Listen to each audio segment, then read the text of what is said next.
Hello दोस्तों, नमस्कार। RG Hindi कहानी में आपका बहुत बहुत स्वागत है। दोस्तों, कहानी का पूरा आनंद लेने के लिए वीडियो को लास्ट तक देखें। अगर कहानी पसंद आए तो चैनल को जरूर सब्सक्राइब करें, वीडियो को लाइक करें। तो दोस्तों चलिए शुरू करते हैं। नहीं नहीं नहीं, तू यह नहीं कर सकता। माँ चीख चीख कर रो रही थी, कलप रही थी। बेटा, तेरी जिंदगी बर्बाद हो जाएगी। नहीं माँ, ऐसा कुछ नहीं होगा, बल्कि मैं बहुत खुश रहूंगा। तू मेरी बात को समझ तो। रौनक प्यार से जोर से गले लगाते हुए माँ को समझाने की नाकाम कोशिश करने लगा। तुझे करना है तो कर ले, लेकिन उससे पहले तू मेरा गला घोट दे। मैं नहीं देख पाऊंगी यह सब। माँ गस खाकर गिरने के हुई। रौनक ने माँ को संभाला। पूरे घर में मातम सा छाया हुआ है। एक सुबह, अच्छा ठीक है माँ, नहीं करूंगा अनिकेत से शादी, मगर तू मुझे किसी और से भी शादी के लिए बाध्य नहीं करेगी। रौनक ने माँ से कहा। माँ ने सूझकर कुप्पा हुई लाल आंखों से रौनक की तरफ देखा और ठीक है कहकर फिर सुबकने लगी। अभी पापा को तो कुछ पता ही नहीं था। वो तो माँ के रोने धोने को मात्र बेटे से दूर होने का गम मान रहे थे। पता नहीं वो कैसे रिएक्ट करते जब उन्हें पता चलता कि रौनक अपने सहकर्मी अनिकेत से शादी करना चाहता है और रौनक को कंपनी 3 साल के लिए जर्मनी भेज रही है। रौनक जर्मनी चला गया, रिश्ते तल्ख नहीं हुए। रौनक अपने नाम के अनुरूप ही था। बस अनिकेत से प्यार ने उसे माँ की नजरों में कुसंस्कारी बना दिया था। 1.5 साल बीत चुके थे। माँ खुशी से पूरे घर में नाचती फिर रही थी। अरे अरे, क्या हुआ? हमें भी तो पता चले कि ये सालसा क्यों हो रहा है आज। पापा भी उस अनजानी खुशी से खुश होते हुए पूछते हैं। रौनक ने एक लड़की पसंद कर ली है, उसी का फोटो भेजा है। देखिए तो कितनी खूबसूरत है। माँ ने चहक कर लैपटॉप में उसकी फोटो दिखाई। लड़की वाकई बहुत खूबसूरत थी। माँ बड़ी हसरत से फोटो निहार रही थी। माँ, मैंने कोर्ट मैरिज कर ली है। रौनक ने माँ को फोन कर सूचना दी। माँ को हल्का सा झटका लगा। माँ बाप की अनुपस्थिति में। माँ, हम लोग एक साथ रह रहे थे, ऐसे में बिना शादी किए।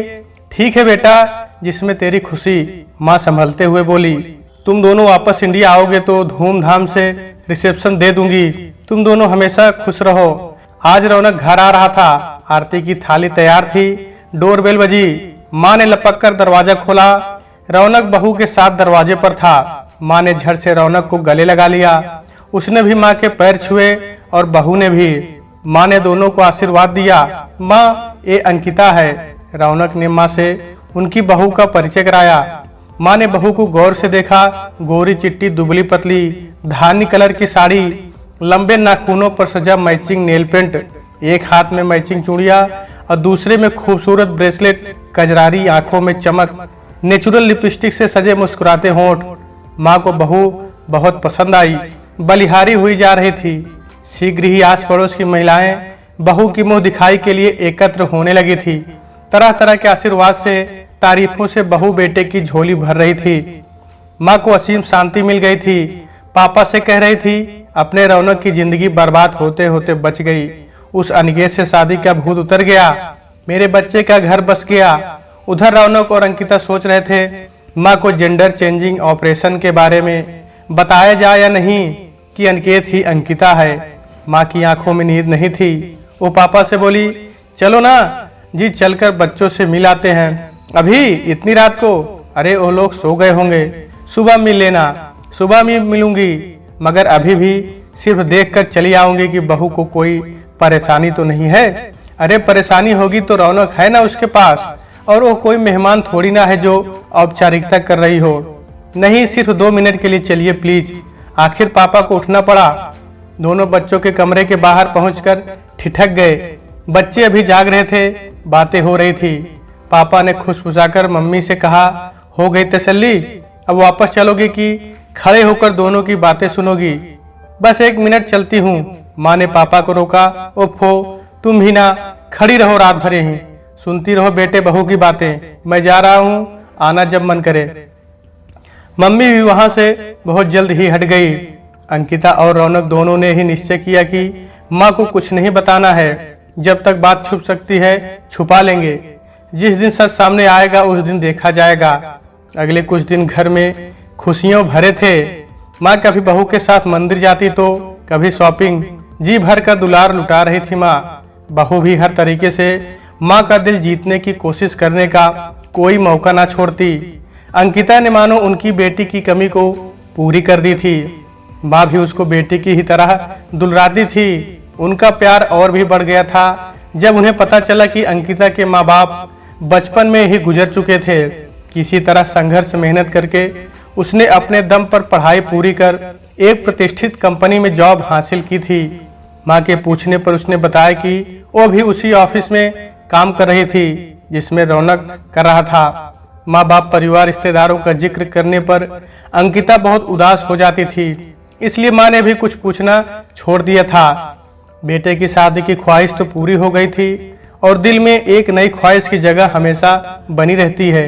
तो एक सुबह अंकिता तैयार होकर कमरे से निकली। माँ सोफे पर बैठी मानो उसका इंतजार ही कर रही थी। उन्होंने हंसकर अंकिता को गले लगाकर प्यार से उसका सर सहलाया, अपने पास बिठाकर उसका हाथ पकड़ी और बोली, मैं बहुत खुशनसीब हूँ जो तुमसे सुंदर सुशील प्यारी बहू मुझे मिली। बस अब तो मुझे दादी और बना दो। दादा दादी। अंकिता का मुंह खुला रह गया। हाँ दादी। माँ लेकिन रौनक। अंकिता हकलाने लगी थी। रौनक, अरे वो भला क्यों इनकार करेगा, अभी कहती हूँ उससे। कहते हुए माँ ने रौनक को आवाज लगा दी। रौनक बाहर आया। क्या हुआ माँ? दोनों सास बहू को पास बैठा देख उसे शरारत सूझी और हंसते हुए बोला, क्या बात है, क्या सास बहू में झगड़ा शुरू हो गया है? अरे चुप कर पगले, तुझे मैं झगड़ालू लगती हूँ? नहीं तो फिर क्या, क्यों बुलाया? तू इधर बैठ अंकिता के पास और सुन, मुझे दादी बनना है। दादी? रौनक उछल पड़ा। हाँ दादी, माँ ने मुस्कुराते हुए कहा।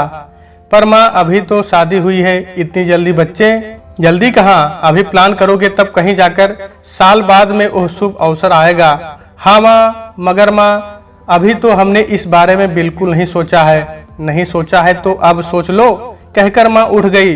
रौनक और अंकिता एक बार फिर भारी विपत्ति में फंस गए थे। इतनी जल्दी ये समस्या सामने आ जाएगी उन्होंने कल्पना भी नहीं की थी। दोनों की समझ में नहीं आ रहा था क्या किया जाए। एक बार तो उनका जी चाहा कि माँ को सब कुछ सच सच बताकर इस मुसीबत से पीछा छुड़ा लिया जाए, मगर ऐसा करने की उनकी हिम्मत ना हुई। दोनों सोचने लगे कि अब क्या किया जाए। बच्चे की बात उठने के बाद से अंकिता अनमनी रहने लगी थी। उसका उत्साह ठंडा पड़ने लगा था। अब वो पहली जैसी खुश नहीं नजर आती थी। रौनक भी बुझा बुझा रहने लगा था। माँ ने इस बात को जल्द ही नोटिस कर लिया था। अपनी प्यारी बहू और दुलारा बेटा उदास रह रहे थे। ये उनसे देखा नहीं जा रहा था, इसलिए उन्होंने रौनक और अंकिता को फिर से साथ बिठाया और कहा, अरे बच्चे का सोचकर तुम लोग इतना घबरा क्यों रहे हो? मैं संभाल लूंगी ना उसे। अच्छा खैर सुनो, मैंने भी खूब सोच विचार कर लिया है और निर्णय लिया है कि अभी का समय तुम लोग स्वयं के लिए रखो। खूब घूमो फिरो, दुनिया देखो, एक दूसरे के साथ वक्त बिताओ, एक दूसरे को थोड़ा और समझो। इसलिए पोते का प्रोग्राम फिलहाल मैं कैंसिल करती हूँ। आप खुश हो तुम दोनों? माँ ने दोनों के कंधे पर हाथ रखते हुए अपना निर्णय सुना दिया। माँ की इतनी बात सुनते ही रौनक और अंकिता के बेजान शरीर में मानो दोबारा जान पड़ गई हो। उन्हें यकीन नहीं हो रहा था कि बिना सुलझाए ही इतनी बड़ी समस्या हल हो गई है। धीरे धीरे सामान्य होने लगा था सब कुछ। जर्मनी के ऑफिस का 1 साल का काम अभी बाकी था, इसलिए दोनों को अब लौटने की तैयारी करनी थी। दोनों माँ बाप का तमाम प्यार और हिदायतें लेकर जल्दी ही वापस आने का वादा कर जर्मनी के लिए रवाना हो गए। शायद सही है कि किसी किरदार को लगातार जीते जीते कब वो किरदार हम में जीने लगता है हमें पता ही नहीं चलता। अंकिता में भी दिनों दिन स्त्रियोचित भावनाएं तीव्रता से बढ़ती जा रही थी और एक दिन उसने रौनक के सामने अपने दिल की बात रख दी, जिसे सुनकर रौनक हैरान हो उठा। क्या तुम भी? अब तुम्हें भी बच्चा चाहिए? तुम क्या कह रही हो? ये कैसे संभव है? क्यों नहीं संभव है? इसमें क्या कठिनाई है? तुम्हें नहीं पता क्या कठिनाई है? हाँ पता है, मगर उसका भी तो रास्ता है ना। क्या रास्ता है? रौनक की झुंझलाहट बढ़ने लगी थी। वही रास्ता मतलब? फिर से साइंस हमारी मदद करेगा, हम सरोगेसी की मदद लेंगे। अंकिता ने कहा, तुम्हारा बच्चा माँ पापा का ग्रैंड चाइल्ड मेरी गोद में खेलेगा, कहकर अंकिता फूलों से मुस्कुराने लगी। ठीक है, यही ठीक है। रौनक को सहमत होना पड़ा, लेकिन अब फिर से वही प्रश्न, माँ को इस सरोगेसी चाइल्ड के बारे में बताया जाए या नहीं। रौनक, हम माँ को सिर्फ चाइल्ड के बारे में बताएंगे, सरोगेसी के बारे में नहीं। हमारे पास समय है इसके लिए, कहकर अंकिता ने अपनी सारी योजना रौनक को समझा दी। शीघ्र ही सरोगेसी चाइल्ड की सारी कागजी कार्रवाई पूरी हो चुकी थी। खुशी के बीजारोपण का समय आया। सफलतापूर्वक वह कार्य भी संपन्न हुआ। तब रौनक ने माँ को खुशखबरी सुनाई। माँ, आप और पापा दादी दादा बनने वाले हो। खुशखबरी सुनकर माँ पापा की खुशी का ठिकाना ना रहा। धीरे धीरे दिन महीने बीतने लगे। फोन पर वीडियो कॉलिंग कर माँ अंकिता को गर्भावस्था के दौरान रखने वाली सावधानियों के बारे में समझाती रहती। क्या करना है, क्या नहीं करना है। सुबह नारियल मिश्री सबसे पहले खाना है। पालक जामुन पपीता नहीं खाना। घर से बाहर जाते समय पेट पर हींग लगाना ना भूले। गद्दे के नीचे चाकू दबा देना। सुबह सबसे पहले रौनक का मुंह देखना है। वजन ना उठाना वगैरह वगैरह। आज खुशियां वापस भारत लौटने वाली है। उनके स्वागत के लिए माँ ने पूरी तैयारी कर रखी है। हॉर्न की आवाज सुन बेसब्र माँ जल्दी से आरती की थाली उठाकर दरवाजे पर खड़ी हो जाती है। सबसे पहले रौनक, फिर गोद में गुलाबी मखमली कपड़े में नवजात को लपेटे आहिस्ता से अंकिता गाड़ी से बाहर आती है। खुशी सी लबरेज माँ ने तीनों की आरती उतारी। नजर उतार कर बलैया ली। पापा ने न्यौछावर उठाई। माँ ने खुशी से कांपते हुए लाडले को अपनी गोद में लेकर अंकिता के माथे को चूमकर आशीर्वाद दिया। सब कुछ अच्छे से निपट गया था। जाड़े की गुनगुनी दोपहर थी। वो छोटा सा खुशहाल परिवार अपने गार्डन में बैठा धूम सेक रहा था कि वहां अमर का प्रवेश होता है। अमर रौनक का ही एक और सहकर्मी, कट्टर प्रतिद्वंदी योग्य था, मगर रौनक अपनी ज्यादा काबिलियत की वजह से हमेशा प्रमोशन में उसको मात दे देता था, इसलिए ईर्ष्या रखता था। ये यहाँ क्यों आया है? अंकिता और रौनक दोनों के मन में एक प्रश्न खलबली मचाने लगा था। रौनक ने हाथ मिलाकर अमर का स्वागत किया। अमर ने भी रौनक के माँ बाप के पैर छुए। झूले में बैठे रौनक के बच्चे को दुलराया और कुटिलता से मुस्कुराते हुए अंकिता से भी अभिवादन किया। भाभी जी नमस्ते। नमस्ते। अंकिता ने भी गंभीर मुद्रा के साथ हाथ जोड़ दिया। और सुनाओ अमर, कैसे आना हुआ? रौनक ने पूछा। आना क्या, मुझे तुमने अपनी शादी में तो बुलाया नहीं। एक बच्चे के बाप भी बन गए तो भी मिठाई नहीं खिलाई, तो सोचा खुद ही जाकर मिल आऊं, मुबारकबाद दे आऊं। कहकर उसने सामने रखी प्लेट में से सोहन पापड़ी का एक टुकड़ा उठाकर मुंह में रख लिया। कुछ देर इधर उधर की बातों के बाद अमर ने कहा, माँ जी आपको एक जरूरी बात बतानी थी, मगर सोच रहा हूँ बताऊं या नहीं। माँ बोली, कौन सी बात? बता दो बेटा। अमर बोला, जरा राज की बात है यह। माँ, राज की बात मुझसे करेंगे आप? माँ मुस्कुराई। अमर बोला, जी आपसे ही साझा करना है। अंकिता और रौनक के कुछ भी समझ में नहीं आ रहा था कि आखिर एक कहना क्या चाह रहा है। अमर को सिर्फ कुछ कहना ही नहीं था, वरन वो अपने ऑफिस की जलन से रौनक की गृहस्थी में आग लगाने आया था। अमर ने कहा, माँ जी, जिसे आप अपनी प्यारी बहू मानती है ना, वो दरअसल। माँ बोली, क्या दरअसल? मेरी बहू के बारे में सोच समझ कर बोलिएगा। अमर ने कहा, जी सोच समझ कर ही बोल रहा हूँ, और वो आपके लिए जानना भी बहुत जरूरी है। माँ बोली, ठीक है बोलिए। अमर ने कहा, माँ जी आपकी बहू एक लड़की नहीं एक आदमी बना है। माँ, मतलब? अमर बोला, मतलब ये अंकिता नहीं अनिकेत है, हमारा ही सहकर्मी। क्या? अंकिता और रौनक दोनों के चेहरे सफेद पड़ गए। इसे कैसे मालूम है सब?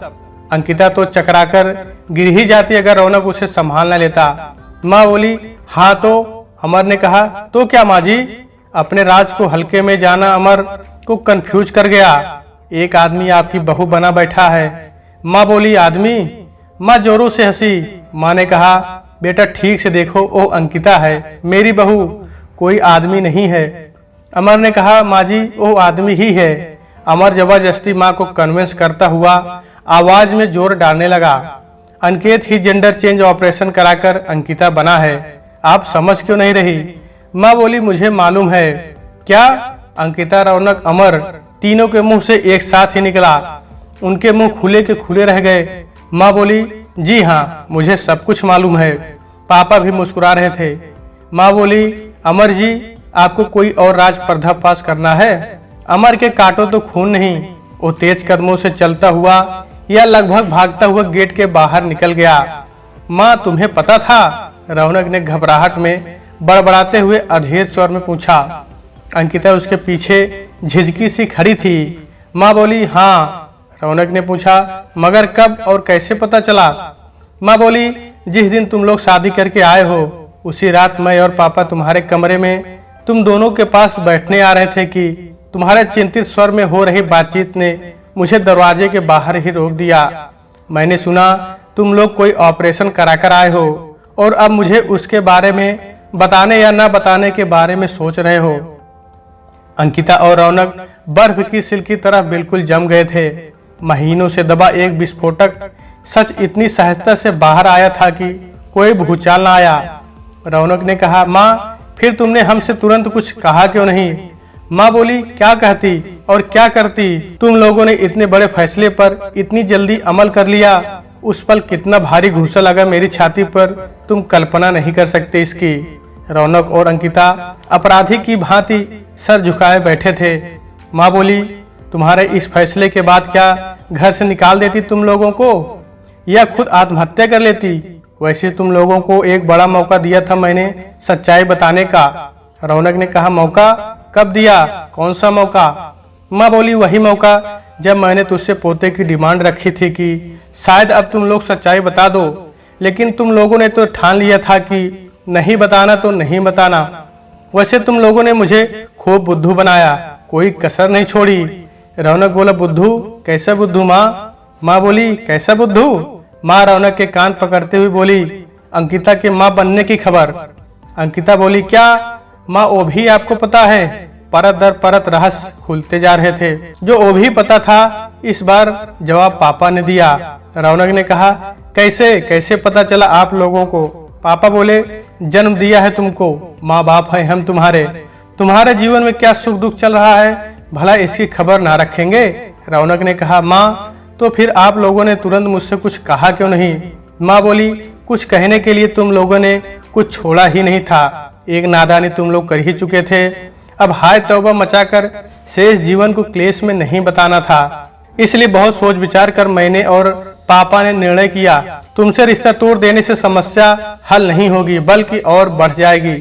तुमको समाज में ही रहना है, कहीं घबराकर तुम लोग फिर कोई गलत कदम ना उठा लो तो जो है उसे स्वीकार करने में ही भलाई है। रौनक और अंकिता हैरत से माँ का मुंह देख रहे थे।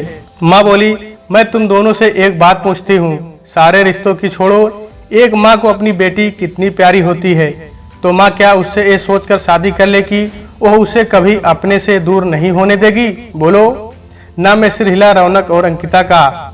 माँ फिर बोली, नहीं ना, हर धर्म में विवाह एक संस्कार की तरह होता है। उसके लिए कुछ पात्रताएं निश्चित होती हैं, जैसे संतानोत्पत्ति के लिए कुछ पात्रता होती है। रौनक, तुम मुझे बताओ कि अगर तुम्हारा प्रेम किसी लड़की से हुआ होता, वो तुम्हें ना मिलती तो तुम क्या करते? अपनी जान देते या उसकी जान ले लेते या फिर तेजाब से उसका चेहरा जला देते कि ये मेरी नहीं हुई तो किसी की भी नहीं होगी? बोलो। नहीं माँ, मैं ऐसा कुछ नहीं करता। रौनक सिहर उठा। माँ बोली, तो उसके बगैर जीते ना? फिर समय धीरे धीरे बड़े गहरे से गहरे घाव भर देता है। और अंकिता, तुमने तो अपनी पहचान ही खो दी। पहचान क्या?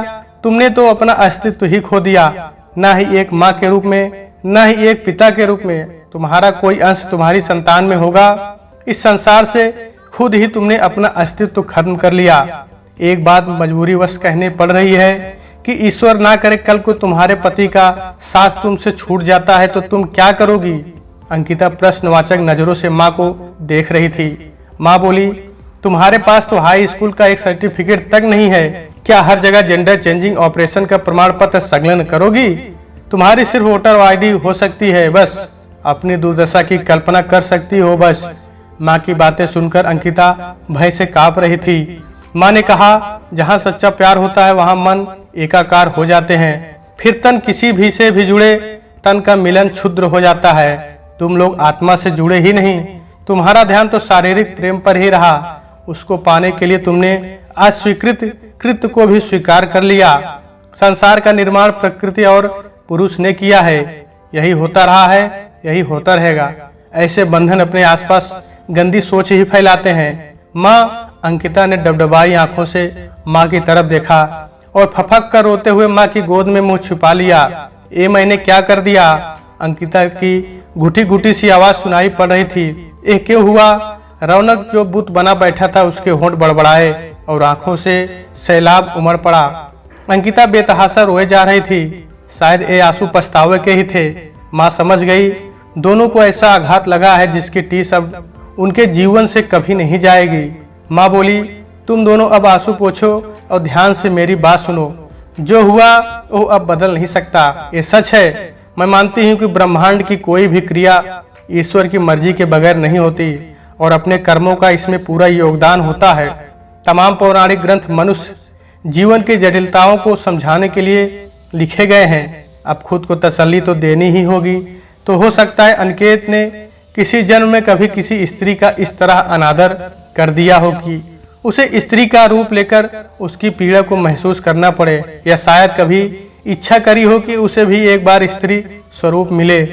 ऐसा श्राप या वरदान के फल स्वरूप होता रहा है। बताऊंगी वो भी तुम दोनों को, लेकिन अभी तुम दोनों अपना मन शांत करो। जो रिश्ता जोड़ा है उसे निभाओ, लेकिन अब भविष्य में कभी भी किसी भी तरह से प्रकृति के खिलाफ जाने की नादानी ना करना, ना किसी और को करने देना।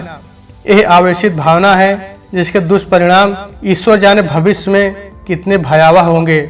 तो दोस्तों आज के वीडियो में बस इतना ही। कहानी आपको कैसी लगी कमेंट बॉक्स में जरूर बताइएगा।